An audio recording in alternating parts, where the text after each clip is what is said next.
I'm Lynn Thomas, the director of the Simpson Center for the Humanities, and it's my great pleasure to welcome all of you to the Katz Distinguished Lecture with Michael Rothberg. It's lovely to see so many of you here this evening and to be gathered in this intellectual community on our beautiful campus. So I'd like to start by acknowledging that the University of Washington is located on Coast Salish territory, land which touches the shared waters of all tribes and bands within the Suquamish, Tulalip, and Muckleshoot nations. So this acknowledgement speaks to the relationship between the past and the ongoing, vibrant present of this place and the people who live here. So similarly, this evening's lecturer, Michael Rothberg, will be speaking to us about the relationship between the past and the present.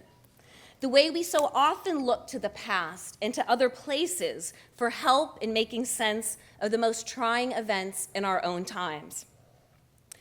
Before giving Professor Rothberg a fuller introduction, I'd like to say a few words about the Katz lectures.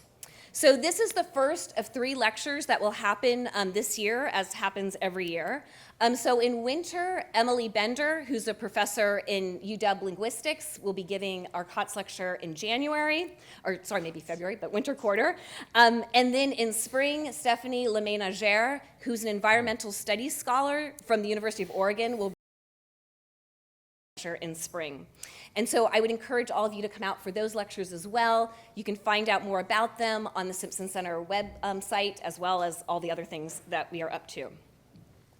So the Katz lectures constitute the University of Washington's highest tribute to groundbreaking work in the humanities.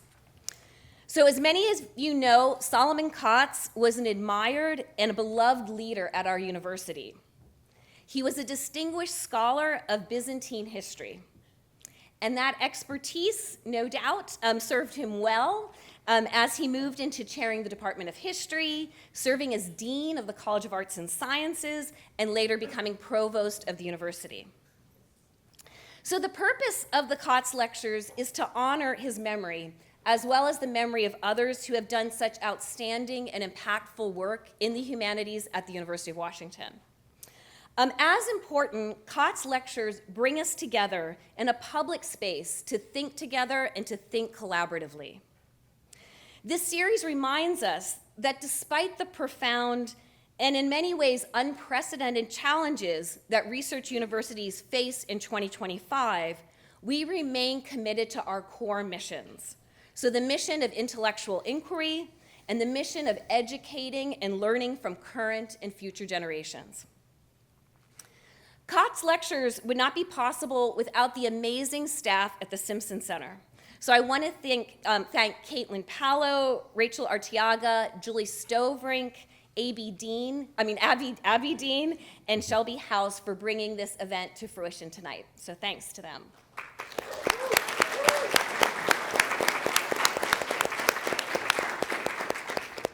So let me turn now to another wonderful and warm person, Jason Groves. So Jason is an associate professor of German studies, as well as the author of Geological Unconscious, German Literature in the Mineral Imaginary. So together with Professor Leora Halprin, he is the co-leader of a research cluster that has drawn together students, faculty, and all of us here tonight to think together about the theme of relational memory. So thank you so much, Jason, and please come up here and help us to introduce Michael Rothberg. Thank you.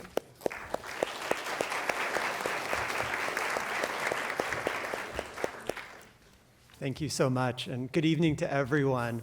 I have the pleasure of introducing tonight's Katz Distinguished Lecturer, the 1939 Society Samuel Goetz Chair in Holocaust Studies and Professor of English and Comparative Literature at the University of California, Los Angeles, Michael Rothberg, who researches the social and cultural implications of political violence and its afterlives. In preparation for his lecture, I've been co-leading a graduate seminar with my outstanding colleague Leora Halprin on Michael Rothberg's work, whose broad appeal and significance is indicated not only by the sheer number of graduate students who took on this extra course, but moreover, the number of disciplines that are represented in that room: art history, German studies, history, information science, International Studies Korea, International Studies South Asia, Jewish Studies, and Near and Middle Eastern Studies. Though a shared interest in the topic of relational memory initially brought us together, I would highlight Rothberg's connective and relational methodologies as the crucial frameworks that enabled our class to be in sustained dialogue across 3 of the 4 divisions of the College of Arts and Sciences. Pathbreaking is an adjective often ascribed to Rothberg by his reviewers, and the adjective is certainly fitting. For example, his second book, Mulitdirectional Memory, Remembering the Holocaust in an Age of Decolonization, 2009, Stanford University Press, was hailed for being the first book to take up the transnational and cross-disciplinary politics of memory in ways adequate to the difficulties and pitfalls of the topic. This is certainly true and praiseworthy. However, what put this book on our reading list and what has netted it multiple translations and over 5,000 scholarly citations owes maybe less to its status as an individual project of pathbreaking and more to its status as a reparative project of connection making, coalition building, and solidarity creating. In this regard, I would like to highlight Rothberg's work as an organizer. He is the co-organizer of a long-running working group in memory studies at UCLA, which brings together faculty and graduate students who are interested in the interdisciplinary field of cultural memory studies. And I hope that his visit will help to catalyze a long-term working group in memory studies at the University of Washington. Together with Marianne Hirsch and Taner Akçam, Rothberg is the co-organizer of the recently convened Genocide and Holocaust Studies Crisis Network, which already counts over 1,000 members across multiple affinity groups and working groups. As well as an organizer, Rothberg is also a convener, a facilitator, and as I've heard, a fantastic advisor. Through scholarship and advocacy such as his, universities continue to be important sites for what Bashir Bashir and Amos Goldberg term deliberations on memory, and which they define as public discussions between members of divided societies aimed at transforming their respective national narratives. The relational turn in the study of cultural memory that Rothberg's scholarship enacts has proven to be a major impetus for these deliberations. I've mentioned his best-known book, Mulitdirectional Memory, which in careful readings of W.B. Du Bois, Aimé Césaire, Hannah Arendt, Charlotte Delbo, and Michel Haneke uncovers, in his words, a counter-tradition in which remembrance of the Holocaust intersects with the legacies of colonialism and slavery and ongoing processes of decolonization in the post-war period. This followed his first book from 2000, Traumatic Realism, The Demands of Holocaust Representation, which is a study of how to comprehend the Holocaust and its relationship to contemporary culture. His most recent book, The Implicated Subject, Beyond Victims and Perpetrators, from 2019, develops the figure and vocabularies of implication to move beyond binaries of victim and perpetrator to account for the long-distance legacies of nationalism and colonialism, and to account for the long-distance solidarities that emerge in response to these legacies. A prolific public scholar, Rothberg was awarded a Guggenheim Fellowship in 2023 to pursue new directions in his study of what he calls comparison controversies, public debates about the ethics of making analogies between different histories of political violence. It is vital work, and I believe that his talk today will elaborate this new book project. So without further ado, please join me in giving a warm welcome to Michael Rothberg.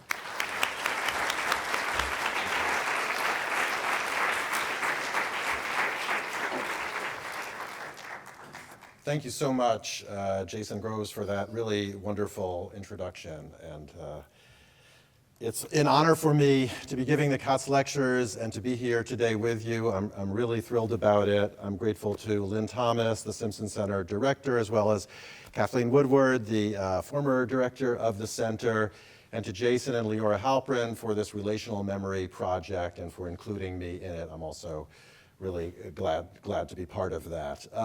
Let me thank Caitlin Palo and the rest of the amazing Simpson Center staff for making this all possible in so many ways. It's been very smooth.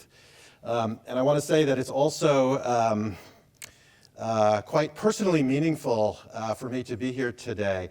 My father was actually on the faculty here for many years in the physics department, and Joseph Rothberg, and he died a few years ago.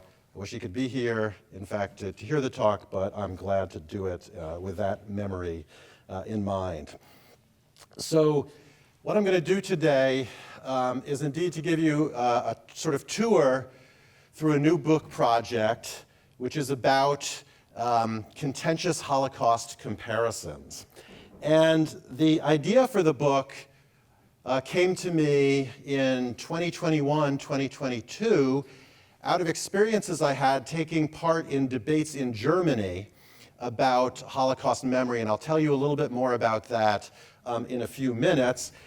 But before I had a chance to start actually writing the book, or really working on the project, October 7th, 2023 happened, and that kind of transformed the project and produced a kind of proliferation of the kinds of controversies that I was already interested in, and those then became the center of this project, and I'll be talking more about that later. And of course, these are very urgent questions.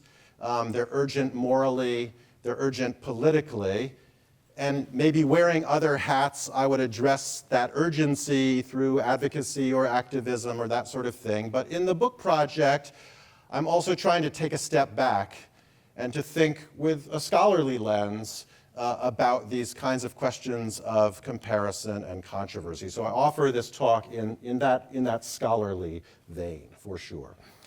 So here is a little bit of an outline of what is coming. I first want to tell you a little bit about these earlier debates that I was involved in, which motivated this project. I then want to reflect on my key term, comparison, and tell you what I mean by comparison controversy. I hope that will become quite clear by the end of my talk. And then I will turn to a series of examples taken from the last 2 years, from the October 7th Gaza context, before drawing some conclusions about comparison controversies, and about Holocaust memory, above all, at the end. So in some ways, while this project feels very new to me because of the kind of material that I'm considering, the very public nature of the debates that I'm writing about, in other ways, and you can hear this in what Jason just said, I've been thinking about these questions for a really long time, really for more than 20 years. I've been thinking about the question of comparison and Holocaust memory. And that goes back to the beginning of the project that became Multidirectional Memory. Multidirectional Memory was an attempt to think about Holocaust memory comparatively, to think about Holocaust memory in relationship to memories of other histories of violence, especially in the book, The History of Slavery and the History of Colonialism, at this moment of decolonization in the post-war period when Holocaust memory was emerging and the colonial era in some ways was coming to a sort of end. So I was thinking about those things, and the argument that I make in Multidirectional Memory is that while most people have thought about comparative memory in terms of what I call competitive memory, which is defined by the logic of the zero-sum game. In other words, if we have too much Holocaust memory, that means we don't have enough memory of colonialism or slavery, or if we have more memory of slavery or colonialism, we're going to somehow lose our memory of the Holocaust. And my book was offered as a counter to that underlying logic of competitiveness and competition. And I made the argument that, in fact, the memories of these different different histories are in dialogue with each other and feed into each other and inspire each other in different ways, so that you can trace both how the Holocaust has enabled, the memory of the Holocaust has enabled the memory of colonialism or slavery, but also, and this is a little bit less expected, I think, how grappling with colonialism also fed into the emergence and transformation of Holocaust memory. So that was my earlier project. And it was influential, I think, especially, I would say, in the field of memory studies, which was kind of consolidating around the time that the book came out, and there was a sort of transnational turn that was going on that my book was then part of. And in thinking about Holocaust memory among scholars in that field, but something strange happened in 2021 when the book was translated into German. So 12 years, if my math is correct, after it originally appeared, it appeared in German, and the response was completely different. For one thing, it was much more critical than it had been for the English language version. But the reception also took place in public venues that I never would have imagined would have been interested in my work and had not particularly been interested in my work in English-speaking context. So it was written about and reviewed in the major press in Germany.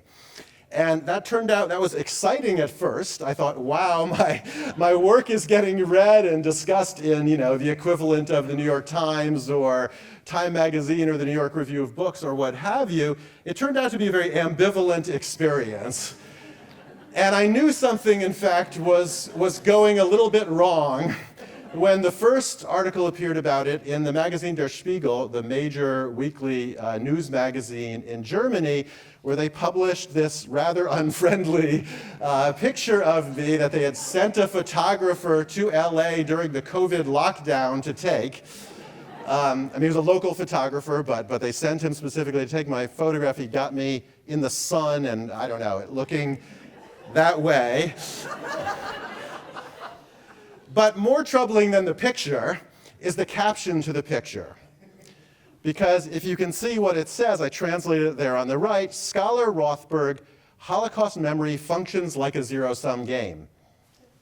If you got to page 3 of my book, you would know that the argument of my book is that Holocaust memory does not function like a zero-sum game. That is, in fact, the entire point of the book. And in fact, this misunderstanding was reproduced in various contexts. But even when the book was, let's say, understood, or at least the basic elements of its argument were understood, it still met with great hostility. Because thinking about the Holocaust comparatively in Germany is considered relativization of the Holocaust. Not quite Holocaust denial, but the next worst thing after that. The idea was that because I think about, the memory of the Holocaust, not the history of the Holocaust, the memory of the Holocaust in relationship to other memory traditions, I was somehow taking away from the uniqueness of the Holocaust.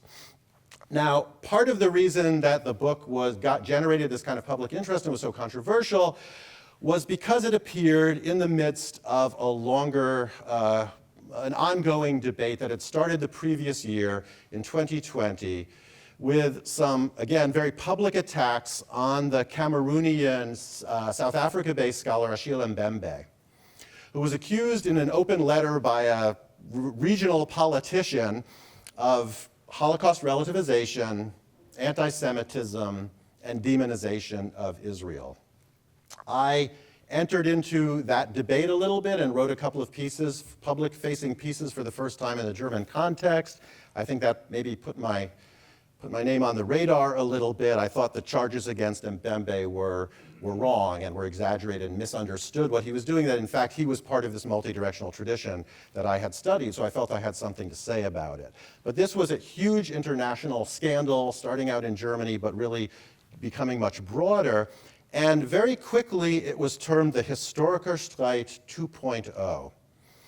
And the discussion of my book and further discussions that happened after that were also considered in this frame of the Historiker Streit 2.0. Now, those who know about German history or history of Holocaust memory or grappling with the Holocaust will know that this was a reference back to a very important 1986 debate called the Historiker Streit, or historians' dispute, or historians' debate, that began when Jürgen Habermas, the left liberal philosopher, accused a variety of conservative historians, most prominently Ernst Nolte, of dangerously relativizing the Holocaust because of the way that they were comparing it to the Gulag, comparing Hitler to Stalin, this sort of thing. And I think Habermas was right. I think they were dangerously relativizing the Holocaust, and what was particularly dangerous was that they were attempting to relativize German responsibility for the Holocaust. So it wasn't just what they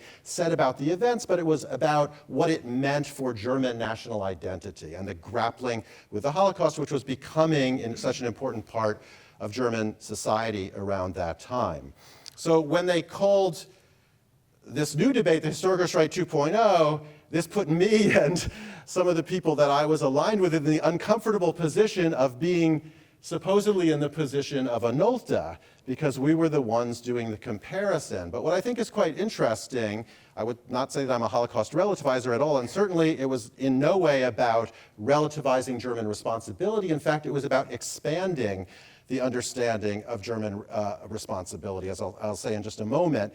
But one of the interesting things then is the way that comparison itself as a method changed political valence. It went from a conservative project in 1986 with Nolta and his colleagues to, I would say, a more progressive one among those like Mbembe, or I'd put myself in the present. So what was at stake in these two debates? In both cases, and here I think the name kind of works, the debates were about the uniqueness and comparability of the Holocaust, right? What are the limits of comparison? What is the specificity or uniqueness of the Holocaust? In the earlier debate, as I said, it was about the relationship between Hitler and Stalin, or Auschwitz and the Gulag, however you want to think about it. In the more recent debates of the 2020s, more at the center was the question of colonialism and its relationship to the Holocaust.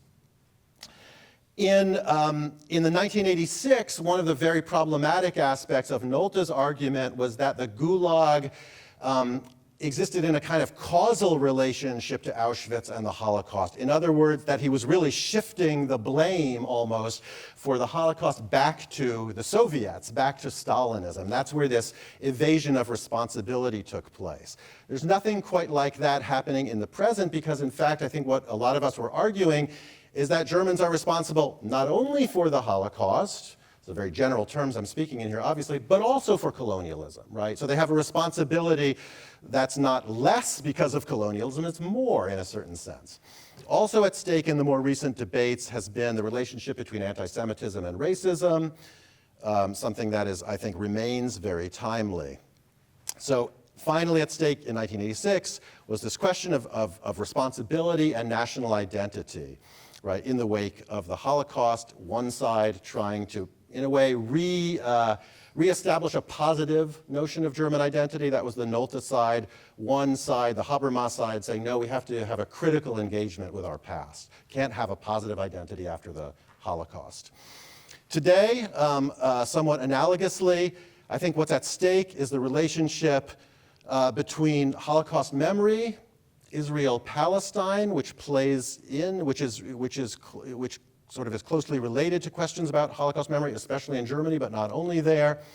And finally, what has been called German Staatsräson, which is the idea that there's a reason of state in Germany that demands that Germany always take the side of Israel because of the responsibility that comes out of the Holocaust, right? So there's a kind of logical sequence: Holocaust, responsibility, Staatsräson, support, sort of unquestioned support for the state of Israel.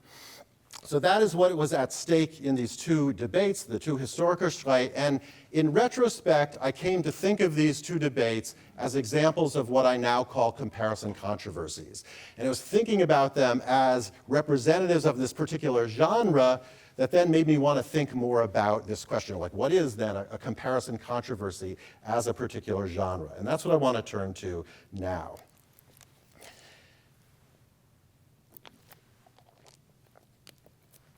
I'm not going to talk at length about this example as a kind of minor example, but just to give you a little bit of a sense of the kind of material I'm looking at. This was a controversy that happened during the 2020 US elections, where something called a group called the Jewish Democratic Council of America put out an ad in election season with juxtapositions of this sort. So on the left, you have what I think is a still from Leni Riefenstahl's Triumph of the Will. On the right side, you have the marchers in Charlottesville, the neo-Nazi marchers yelling, you know, Jews will not replace us. And This, in fact, this juxtaposition, this implicit comparison did in fact generate controversy. And there was pushback from the ADL and Simon Wiesenthal Center and this sort of thing. So this is just one example of the kind of thing I'm talking about. I'll come back to that in a moment. But first I want to go back to an even more basic question and think a little bit about the nature of comparison. I went into this work and thinking about these issues with what I would call a pro-comparison position, as I've just articulated in talking about those earlier debates, and I still hold that position, which is that comparison is something that sharpens our perception. It allows us to see patterns. It allows us to see differences. I don't think we could think without comparison. At the same time, I've come to see and to understand that there is another side to comparison, which is that comparison often leads us astray, right? That it leads us to overestimate differences at the expense of similarities, or to overestimate similarities at the expense of differences. Or did I say the same thing twice? It goes both directions, right? It can lead us to overemphasize sameness, or it can lead us to overemphasize difference. Nevertheless, despite this kind of fundamental ambivalence to comparison as a way of thinking, comparison is, I believe, a basic cognitive tool, a basic cognitive act. And so one of my axioms for the project is that we cannot not compare. That's an acknowledgement that comparison isn't always great. It's not always the right thing, but there's an inevitability to it, that we find ourselves always coming back, in some sense, to comparison. The second axiom has to do with the politics of comparison. Because comparison is an essential component, I would argue, of thinking, of action, and certainly of judgment, comparison is fundamental to the political realm and to political contestation. And I think it is, this is sort of a working hypothesis, I think it's because comparison is so central to human cognition in general, and because it is so intimately linked to these aspects of political thought and action, that comparison is often a kind of site of political contestation. So comparison controversies are an outcome of this centrality of comparison, both to cognition and to the various sorts of actions that are part of politics. But what do I mean by comparison? So I try to work with a pretty open definition and bring in lots of different phenomena, but I'm reading widely in methods and techniques of comparison. I'm a scholar of comparative literature, so it sort of comes out of my disciplinary training, I suppose. I would say that comparison is a kind of double process of equating and differentiating things, as the literary and visual studies scholar W.J.T. Mitchell put it. And I also draw quite a bit on some scholars from Bielefeld University in Germany who have a big project on practices of comparison. And they distinguish three basic elements that are common to any comparison. What they call the comparata, the things that you are bringing together to compare. What they call the tertium comparationis, excuse my Latin, right? The thing in terms of which you are comparing those comparata. All clear so far. And then I think the third thing they sort of add, which is important and interesting to think about, they argue that there's something called the Gleichartigkeitsannahme, one of those great German words, which means something like an assumption of sameness. That a comparison can only work, they claim, when there is an assumption of sameness that unites at some level those different comparata that you are bringing together. So let me give you a couple of examples just to show how this is useful, I think. Take the famous saying, you can't compare apples and oranges. It's patently false, right? Of course you can compare apples and oranges. The apples and oranges are the comparata, and you can compare them in terms of various tertia, right? Various, the sweetness of them, the shape, the thickness of their peel, right? You can compare them in terms of any of those sorts of things. And why can you do that? You can do that because you assume that they belong to a common category, right, which might be fruit. It could also be things that are edible, right? There's no single answer here. But there's a kind of assumption of sameness that in fact does allow us to compare apples and oranges.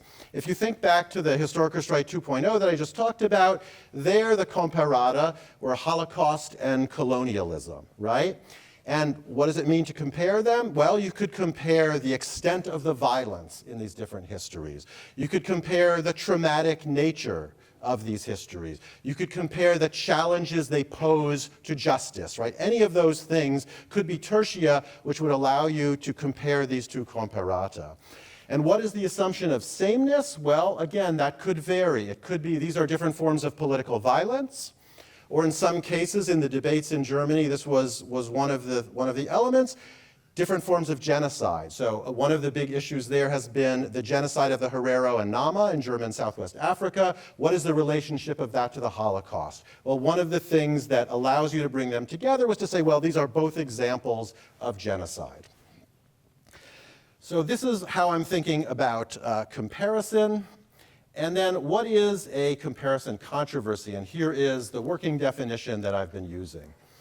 A comparison controversy is a discursive genre that consists of impassioned public debates emerging from provocative historical comparisons, from the use of historical analogies to describe contemporary crises, and from claims that unacceptable comparisons have been made. And I add that third phrase about claims because often, and we'll see examples of this, I think, comparison controversies emerge from discourses that aren't even comparisons. In other words, they're juxtapositions of some kind that get redescribed as comparisons and then turned into something illicit or contentious or what have you. So comparison controversies don't always take place in the presence of comparisons. That's one of the things I've learned. But things that are thought of as comparisons.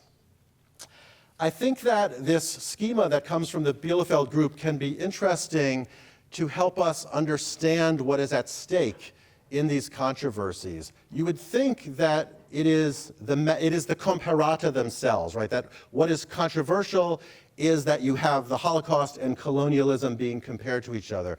But what I actually think is that it's often the other levels. It could be the tertium, right? The extent of violence. The very first example I give in Mulitdirectional Memory is of a kind of militant black Muslim figure saying, oh, you say 6 million died. Well, we doubt that, but we lost 600 million, right? So it's the extent of deaths becomes the controversial claim in a certain sense. That wasn't often the case in these German debates. My sense now is that it had more to do with the assumption of sameness. It was the idea that the Holocaust could occupy the same conceptual space as colonialism, or that, you know, an event in Southwest Africa could be a genocide in the same way that the Holocaust was a genocide. I think it was that assumption of sameness that often made people uncomfortable. And I think that's actually probably often the case in other examples as well, including the ones since October 7th. So I'm going to turn to that context in a couple of minutes, but these comparison controversies certainly did not start they didn't start with the Historiker Strike. They didn't start with October 7th. In the last several years, I think there's been a kind of build-up to some of the debates that we're seeing today in the US, in Europe, all over the world, in fact. And this is not a starting place exactly, but it's a significant predecessor, was a controversy that took place in 2019. Some of you may remember this, when the Democratic politician Alexandria Ocasio-Cortez tweeted, this was in the context of the first Trump administration and migrant detention at the US-Mexican border, tweeted that these were concentration camps that had been established by the US government, and this got enormous objection raised by, again, conservative politicians, Liz Cheney, and various Jewish groups like the ADL, Simon Wiesenthal Center, accused her of making illicit comparisons. I'm not convinced that AOC was actually making a comparison. This is one of those cases. I think she was categorizing these detention centers in a particular way. Whether that's meant to be a comparison with the Holocaust, I think is an open question, and she may be right or wrong. I'm not weighing in on that either. I'm just saying that I'm not sure it's a comparison, but it became a comparison controversy. And you know that because a couple of weeks later, the United States Holocaust Memorial Museum put out a statement saying that Holocaust analogies are not allowed, right? So this became a very infamous moment where they put out on their webpage and social media this statement that said the United States Holocaust Memorial Museum unequivocally rejects efforts to create analogies between the Holocaust and other events, whether historical or contemporary, right? You cannot compare or analogize the Holocaust. And scholars kind of went crazy at this point and said, wait a second, this is what we do. This is what we as historians do. We have to be able to compare. We have to be able to make analogies to do the kind of work we're doing. And so a bunch of colleagues got together and drafted an open letter. I had no part in the writing of it, but I was one of the hundreds of people who signed it, in which they pushed back and I think made an attempt to show the very normality of comparison as historical methodology, right? It shouldn't be controversial to compare. In fact, we do it all the time. This was followed the next year as a kind of continuation of this debate, in a way, with a debate about fascism that took place, especially in the pages of the New York Review of Books and other kind of journals of that sort. And again, this is the Trump era, and the question was, can you describe someone like Donald Trump with the term fascism? And the anti-comparison position was taken by some prominent intellectuals like Samuel Moyn, for example, in this case, saying that this is really not a useful comparison to make. It distracts us from the really important things that we should be thinking about in relationship to a figure like Trump. And he was opposed by his friend at the time, at least, and colleague Peter Gordon from Harvard. They had been colleagues at Harvard for a while, who took a pro-comparison position. You can see that he, if you look to on the right side, it's a bit small. He refers back to the USHMM controversy and AOC and the concentration camp and all this sort of thing. And he says again that analogy and comparison are essential intellectual tools for making sense of our political present. And after a while, this debate was quite impassioned. It kind of died down, and my sense is that the anti-comparison people, the people who were arguing against the use of the term fascism, thought they had won the debate in a certain sense. And then, of course, we get to 2025, and it's back, right? The whole question is back. Whether it's even a debate anymore, I'm not entirely sure, but certainly the similar sorts of questions that were circulating in 2019, 2020 are back on the table. So why then are National Socialism and the Holocaust so often at the center of comparison controversies? And I do believe that they are. But saying that, I also have to admit that comparison controversies have a centuries-long history, right? Way before the Holocaust, you can find examples of this. And here again, I refer to the Bielefeld colleagues who are working on this project where they're looking at, 400 years, 500 years of what they call outrageous comparisons or comparisons that hurt. Sort of their version of what I'm talking about is comparison controversies. They talk about the Reformation, they talk about the French Revolution, they talk about the early 20th century inter-imperial conflict, and look at the way that comparison played out politically in all these very different contexts. So it's absolutely true that comparison and comparison controversy goes way beyond the Holocaust, and I'm not making no other claim. I am, however, focusing on the Holocaust, and I do think there's good grounds for that kind of focus, because I do think in the last 50 years or so, Holocaust comparisons really have moved into the center of these kinds of disputes.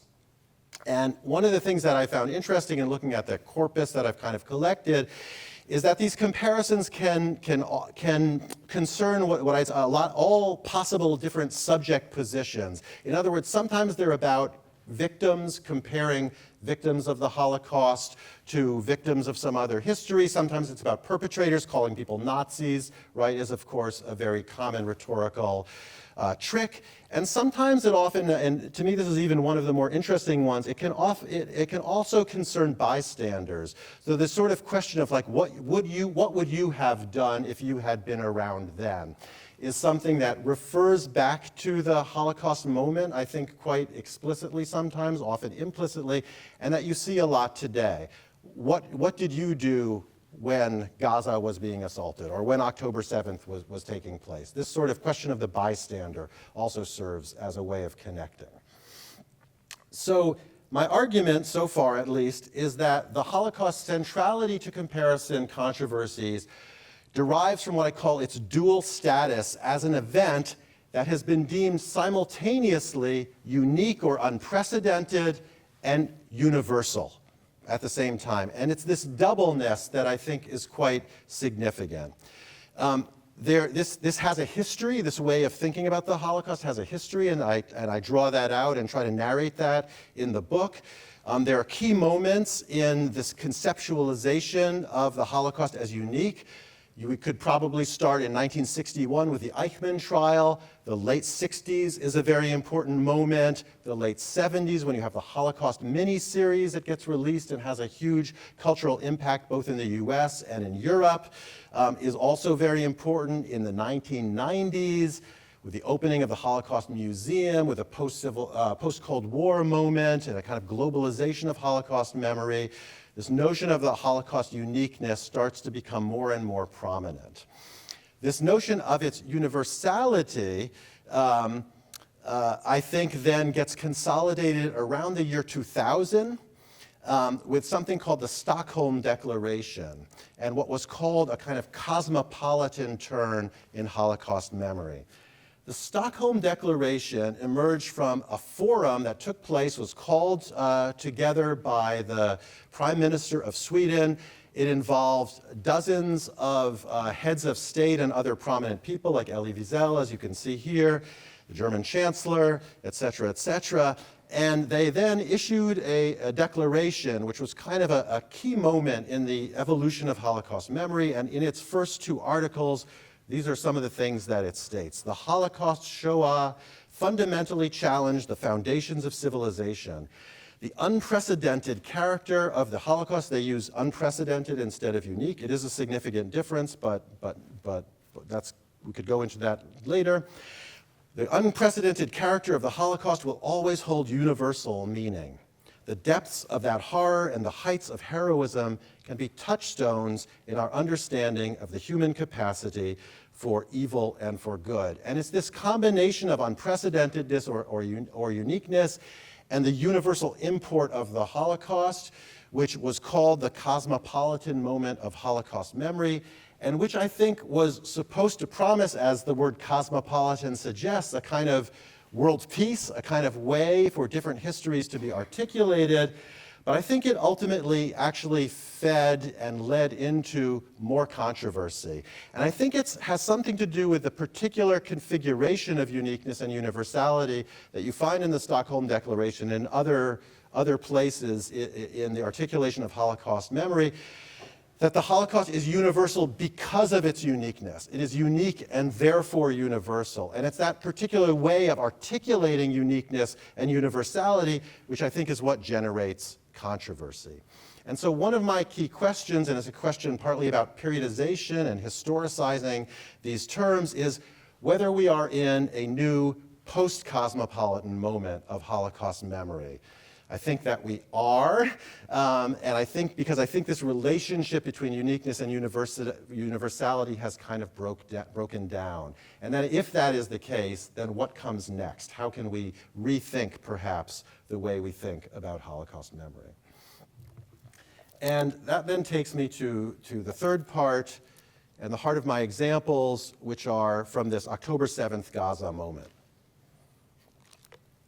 where I think you see the tensions at the heart of this conception of cosmopolitan memory really starting to fray the whole thing. So I'm sure many of you will remember this kind of iconic moment where Gilad Erdan, the Israeli UN ambassador, spoke a few weeks after October 7th to the UN Security Council. We, of course, know about the 1,200 people who were killed on October 7th and the 250 hostages who were taken. By the time Erdan was speaking a few weeks later, about 7,000 or 8,000 residents, Palestinians in Gaza, had also been killed. The ground invasion had begun. The war was really quite well underway at that time. And you'll recall that he made this very dramatic speech. It was, in fact, an 18-minute long speech, but this is the moment I think that everyone remembers. He says, "Some of you have forgotten why this body was established, so I will remind you." And he stood up and he said, from this day on, each time you look at me, you will remember what staying silent in the face of evil means. Just like my grandparents and the grandparents of millions of Jews, from now on, my team and I will wear yellow stars. He took out a yellow star, affixed it to his lapel. Instead of saying Judah, Jew, as it would have in the Nazi period, it said never again. The slogan, never again, is really important to this whole story, of course, as well. And I think people remember this moment. It is certainly the most dramatic moment of his speech, but the speech was 18 minutes long, and it really, from start to finish, was a narrative about how October 7th was a replay of the Holocaust. And the rhetoric is quite clear and dramatic. The Holocaust was a time in which, until 3 weeks ago, we referred to as never again. Yet never again happened again. Only this time, the murderers were Hamas Nazis, et cetera, et cetera. It keeps constructing these analogies between October 7th and the Holocaust and goes on like that. Now, in some ways, this is not surprising. There's a history to this. I'll touch on that briefly in a moment. It also was quite constant in terms of the rhetoric of important Israeli officials at the time. Benjamin Netanyahu said very similar things about Hamas as the new Nazis, and so did various other Israeli politicians. Most of those were not particularly controversial. One of the things that interests me about this case is, in fact, it was controversial. And you got pushback from none other than Dani Dayan, who is the head of Yad Vashem, the Holocaust Memorial Authority in Israel. And he said, in response to Erdogan's performance, "This act disgraces the victims of the Holocaust as well as the state of Israel. Today we will fasten to our lapel a blue and white flag, not a yellow star." So I think this is interesting. So it's a criticism of Erdogan from what I would call a kind of Zionist nationalist perspective, right? Saying, this is humiliating to us as a nation, as Jews.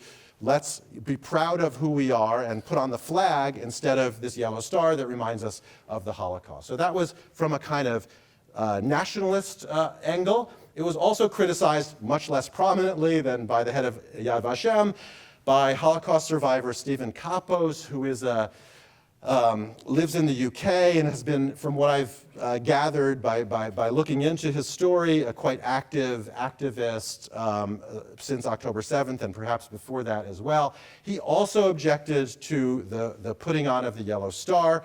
From a different perspective, he said the way that the Israeli government is using the memory of the Holocaust in order to justify what they're doing to the Gazans is a complete insult to the memory of the Holocaust.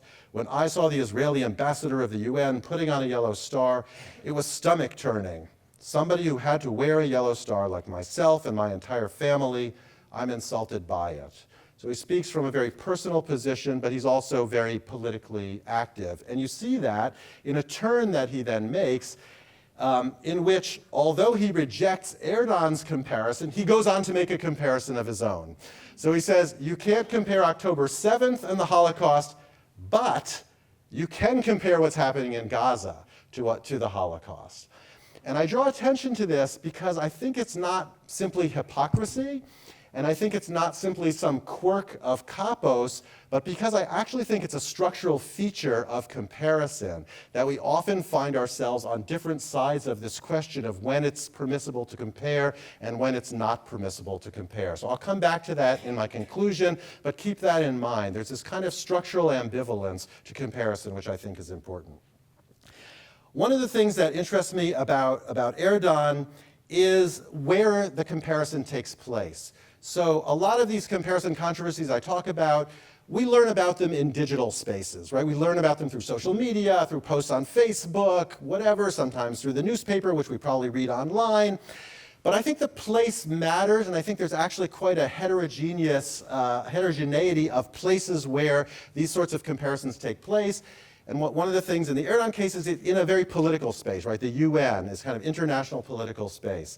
And within Israel, there's also, I think, a tradition of these sorts of comparison controversies also in national political spaces. So one example that's very famous that I go back to, and I think there are different reasons to link these two moments, is back in 1982 during the invasion of Lebanon.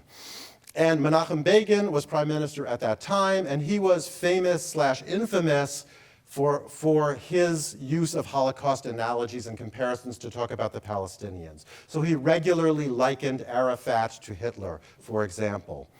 And there was a moment when Amos Oz, the writer, published a very famous open letter whose title is "Hitler is Already Dead, Mr. Prime Minister," right, where he warned against these sorts of comparisons. Mr. Begin, Adolf Hitler died 37 years ago. Unfortunately or not, it is a fact. Hitler is not in hiding in Nabatea and Sidon or in Beirut. He is dead and gone. So just as you get this pushback to Erdogan today from Dayan and Kapos, in 1982, similar kind of push and pull between Begin and Oz. Returning then to our moment, like I said, I think there's something a little bit exceptional about the controversy about Erdogan's statement, because almost all of the comparison controversies that have taken place since October 7th have been comparisons coming from the other direction. In other words, comparisons between the Holocaust and the treatment of Palestinians. And I'll come back to that unevenness later. But just to name a couple of those, a very famous one in a prominent cultural space was the controversy that erupted over Masha Gessen's piece in The New Yorker called "In the Shadow of the Holocaust," which was an essay about memory culture, and particularly about memory culture in Germany, making some of the same criticisms that arose during the Historiker Strike 2.0. And at the end of the essay, Gessen then makes a very provocative turn, and they write, you know, people have talked about Gaza as an open-air prison, another analogy or comparison, but that's the wrong analogy. In fact, Gaza is a ghetto. Not a ghetto like we have in New York, but a ghetto like the Nazis constructed in Eastern Europe. And then they said, or they wrote, and what is happening now, the ghetto is being liquidated. This was in December of 2023. And this generated controversy, in particular in Germany, where Gessen was about to receive the Hannah Arendt Prize for Political Thinking, awarded to bold political thinkers. And it was awarded by among others, the Heinrich Böll Stiftung, which is the foundation of the Green Party, and hosted by the city of Bremen in North Germany. And both the Böll Stiftung and the city of Bremen withdrew from the prize ceremony. And Gessen did end up getting the prize, but in this weird kind of back room, like obscure restaurant or something. That's the scene on the right. And so the prize was given, but under very different conditions than it would have been in the Bremen City Hall. It would have been a huge sort of event of state. Instead, it was this kind of smaller thing. And the speech that Gessen gave was published both in English and German. It's actually a fascinating speech on the positive use of comparison. And if you saw, there's a conversation between Gessen and Mariana Hirsch, my colleague, just a couple days ago in the New York Times, where Gessen is also kind of making some of these arguments about the productivity of comparisons in this context. So comparison controversies can be international scandals, like Erdogan or like Gessen became. They also take place sometimes in really local settings. This also fascinates me. So here's one that I write about and have followed a little bit. It took place in fall 2024, where a Palestinian American commissioned a mural to put on the side of his building, which, as the newspaper reports, was near Holton and Locust, so really localized comparison controversy. And it was a mural which, you know, is certainly one could understand as being sort of offensive. It depicted the bombing of Gaza. You can kind of see that around the outside, and at the center of it was this image of a Star of David intertwined with a swastika, right? So really making a strong kind of equation, in a certain sense, of this Jewish/Israeli symbol, and that's part of the issue, and a Nazi symbol. And then it had this slogan, "The irony of becoming what you hated," which for me is actually the most disturbing part of the whole thing. Could talk more about that later. What happened, though, was it generated controversy, and one of the local residents came and spray painted over the mural, as you can see.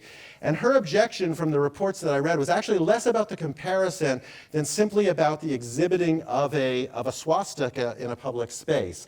She says things like, "I don't want children to see this symbol of hate," which I can also understand. The local Jewish Federation and other local actors did draw more attention to the comparative dimensions and problematized that, right? That this mural seems to be equating, again, the actions of Israel with the actions of the Nazis, and perhaps also Jews, the symbol of the Star of David, with the Nazis. And the guy who put it up, Atta, this Palestinian-American guy, says quite straightforwardly, this is not, for me, it's not a Jewish symbol, this is a symbol of Israel. It's on the flag, it's on the bomber planes that are dropping bombs on Gaza. It's not, he says, it's not anti-Semitic, it's a critique of Israel. But you can imagine the controversy that emerged there. But again, in this very local context where it was, covered by these newspapers and like Fox television outlets for Milwaukee, what have you. Final example before moving to the conclusion, bringing it up a little closer to the present. You might remember over the summer there was a lot of talk of creating what Israel was calling a humanitarian city, where the residents of Gaza were going to be sort of pushed in to this space. And Ehud Olmert, former prime minister, among others, described this as a concentration camp. Right, so we're back in some sense to the AOC controversy with this question of the concentration camp and what it means to compare or categorize a site of detention or potential detention with a concentration camp. And again, this sort of created a lot of controversy. It also led to some weird responses, like here Yad Vashem said, in response to Olmert, "As is well known, the Nazis established concentration camps with the intent to exterminate the Jews, driven by a murderous ideology." Well, allegedly here, this was to help the Palestinians, to keep them safe. But I think that's an interesting that Yad Vashem would put out, because that's in fact not why concentration camps were established by the Nazis. As anyone who knows the basic history of Nazi Germany knows, concentration camps were first established for political opponents. Socialists and communists, certainly Jews as well, among them, asocials, criminals, et cetera, et cetera. So it's interesting to me that Yad Vashem, in trying to contest this historical analogy, ends up producing bad history. But we can put that aside for the moment. Think about that. Let me come to a concluding section and talk a bit about the dynamics and stakes of comparison controversies. So this is what I see going on, or some of the things I see going on. Comparisons and comparison controversies are, I would say, site-specific, path-dependent, and transmedial. What do I mean by site-specific? It's what I was alluding to a moment ago. I think it matters where these take place, even if they come to us in a digital form. Ultimately, I think it matters whether it happens on a street corner in Milwaukee, or in the Security Council of the UN, or in a prominent magazine like The New Yorker. Like, we have to factor those in as we analyze these sort of discursive events. I think these controversies are also path-dependent, and here I'm drawing on a colleague in memory studies, Jeffrey Olick, who argues that collective memory is always path-dependent. That means it's always referring back to previous memories of the same events. So, for example, in the examples I've given, right, Historic Restraint 2.0 refers back to Historic Restraint 1.0. The Erdogan controversy in some ways is referring back to the Begin controversy of 1982. So I think there are always these histories of memory that lie behind the controversies of the present, and it's important to be aware of those and to bring those out also. And finally, I think these comparison controversies are transmedial. In other words, even if they do start in particular places, and as I've said, I think that's important. They reach us by going across different media, right? So it starts out in the UN chambers, it gets videoed, it gets photographed, it ends up on our phones, right? It moves across platforms. And I think the way that these controversies move across platforms is, of course, also something that's important in evaluating their significance. I also think that one of the things we can see here is that there's no outside of comparison. And what I'm referring to here is back to that Kapos example before, where you can say this comparison is unacceptable, but this one over here is okay. And like I said, I don't think that's hypocrisy, and I also don't think it's avoidable. I think we can't get out of making these judgments about which comparisons we find legitimate and which we don't. So my method, in a sense, is to compare comparisons, right? To think about how comparisons work differently. And another example, and here I indict myself, but perhaps also one of the people in the audience, Christopher Browning, a very respected colleague in history of the Holocaust. We were both among those who signed in the fall of 2023 an open letter on the misuse of Holocaust comparison, where we warned precisely against the kinds of comparisons that we saw in the Erdogan case and that people like Netanyahu were making between October 7th and the Holocaust, right? And then that was then countered by a set of other colleagues, Jeffrey Herf, Norman Goda, and others who said, well, no, of course October 7th isn't the same as the Holocaust, but actually Hamas really does have connections to the Nazis, and you really need to, in fact, compare.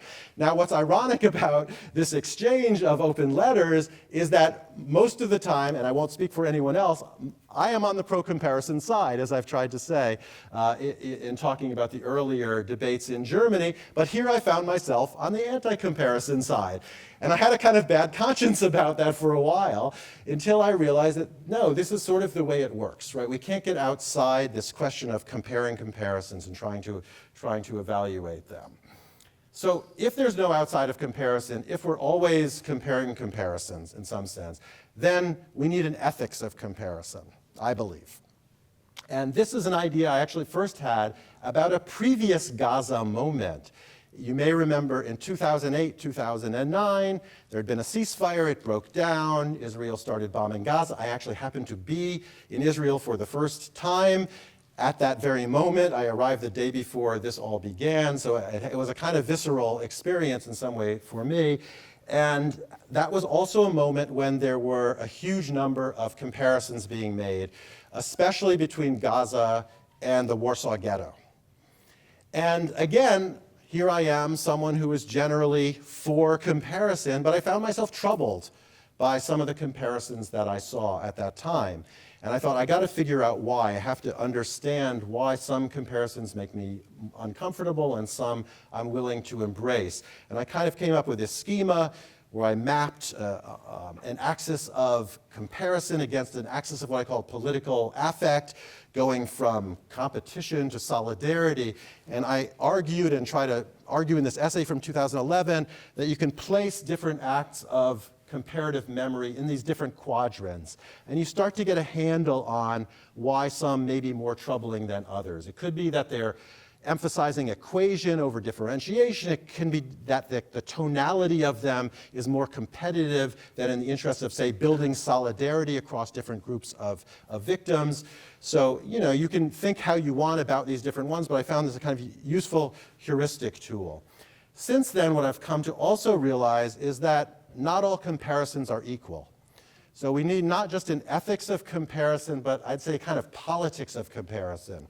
Because comparisons are in fact institutionally governed. That is to say, they're shaped by political power.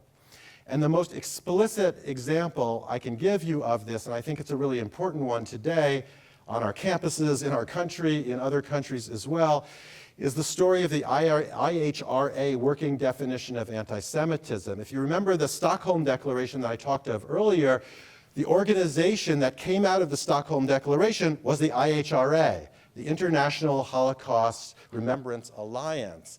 And at the time, it was a cosmopolitan project. It was kind of a center-left project. But in the last 10 years or so, the IHRA has become most famous for its working definition of anti-Semitism. which I think, as any scholar of anti-Semitism will tell you, is a very weak definition. Just the core definition itself is very vague and I think not very helpful. It's most famous, though, or infamous for its series of examples of anti-Semitism, which, as everyone will tell you, focus predominantly on Israel and critique of Israel as a form of anti-Semitism. And there's a lot to talk about with that. I don't want to get into that. It's not my focus. My focus here, though, is one of the examples, which is the one down here highlighted in yellow, which is that drawing comparisons of contemporary Israeli policy to that of the Nazis is, in the IHRA definition, de facto anti-Semitism. As some people have commented, what they really probably mean is equating Israeli policy and Nazi policy is or could be anti-Semitic, because of course you can compare them and say they're different, so that doesn't really make any sense. But this particular example is behind a lot of the controversies that have been taking place. And I can give you now a few examples to close with from Germany in particular, and it can lead to really absurd things.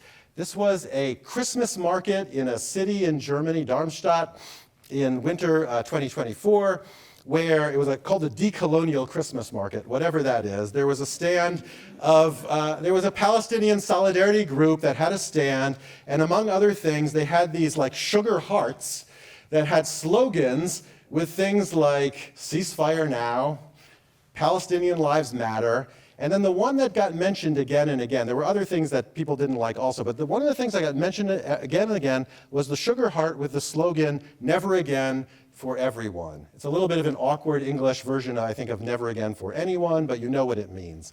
And what is really fascinating to me is the way that this was described in the German press as a relativization of the Holocaust. And the assertion was that this slogan, never again for everyone, it says this in German here, I didn't translate that part, unfortunately, I ran out of space.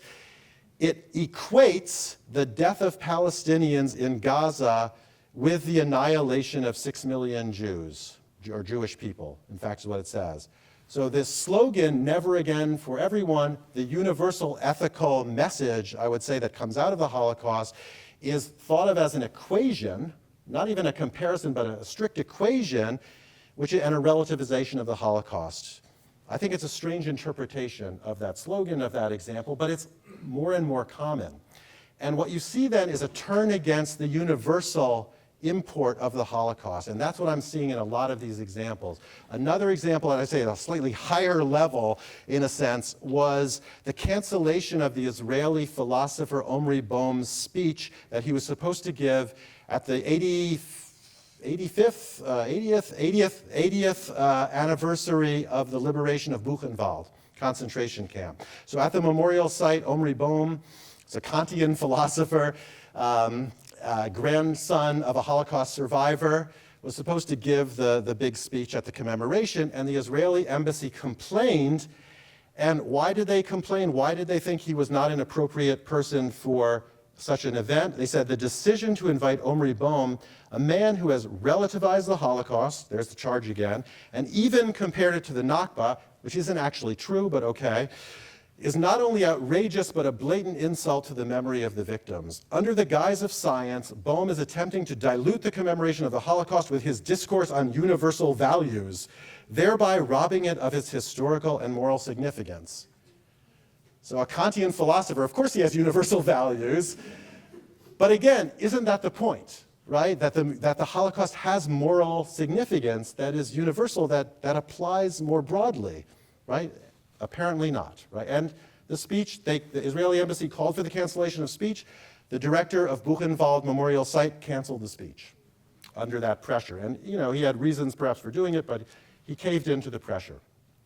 And I think that leads to the final question, which is, under these conditions where the universal import of the Holocaust is being eroded, can we learn? What can we learn from the Holocaust, right? Why do we study the Holocaust? Isn't it to learn something from the Holocaust? And this is a very strange case of a young woman, 30-year-old woman, German woman, who did a solo protest in November 2023, where she went out in front of German parliamentary buildings with these two homemade signs that you can see there, one of which said, "Have we learned nothing from the Holocaust?"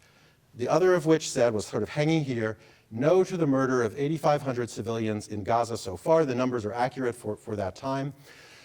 She was arrested and charged with a crime. And her crime was incitement to hatred. And it was incitement to hatred because she allegedly relativized the Holocaust again and equated it with what was happening in Gaza, they claimed. She was convicted by a Berlin court and fined 1,500 euros. The case has now been overturned. So on appeal, it was actually overturned, but there are now other cases I know of where people are being criminally charged for making Holocaust comparisons. But in this particular case, again, it's the logic of it that saying, have we learned nothing from the Holocaust, is a relativization of the Holocaust, as opposed to a performance of exactly what we're supposed to do in thinking about the Holocaust, in remembering the Holocaust, in taking responsibility for the Holocaust. So what I see is, indeed, the end of this cosmopolitan form of memory that the Stockholm Declaration promised or announced. And the question then is, what comes next? And I guess as much as I think the cosmopolitan model of thinking of the Holocaust as unique and therefore universal, certainly has a lot of advantages over what we see happening here, where we have this erosion and splitting apart of uniqueness and universality, I guess I would say. I'm not calling for us to return to that, because I think the tensions were built into the model in the way that it tried to combine uniqueness and universality. We need something else. And I don't know exactly what it is, but I do think that the multidirectional model has something to offer, but that probably also needs to be rethought to a certain degree in relation to these sort of things that are happening now. And in trying to think about what a new model would look like, I've actually been quite inspired by a Palestinian legal scholar, Rabia Ekhbariya, apologies for mispronouncing the name, who wrote a law review piece, which itself was very controversial and was twice canceled before finally being definitively published. And it really should never have, if you read it, it should never have been canceled. But a piece called, a long law review article called Toward Nakba as a Legal Concept. And what Ekhbariya is doing in that piece is to try to understand the specificity of Palestinian experience, in fact, separate from all the analogies with which we usually describe that experience. So it's saying apartheid doesn't quite capture it, occupation doesn't quite capture it, genocide or Holocaust are not quite right. There's something specific to Nakba that we need to conceptualize and to codify legally. And what's, of course, paradoxical and interesting about that is, of course, if you want to codify a legal category, that automatically puts it back in the realm of comparison, because you're saying other cases would also be, right, could be used to think about that. So I like the way, I think this is what's brilliant about this, it's holding together in a different way the particularity of the Nakba and this claim to a certain potential generalizability. And what I also like and appreciate about this essay, and which I'm trying to think through as I go on with this project, is that it's also in no way, I would say, a relativization or a call to forget or put aside the Holocaust. It's rather to think through the particularities of these different historical traumas, including apartheid, including Holocaust, including the Nakba, as a constellation of events, which I think opens up, this is my hope, a new way of thinking about the universal import of these histories of violence, where it's less about uniqueness, and especially the particular uniqueness of one event that gives us access to universality, but rather the relationality, the constellation of the different memories of these events that together generate something bigger than the particularities themselves. And I will stop there and look forward to questions and discussion.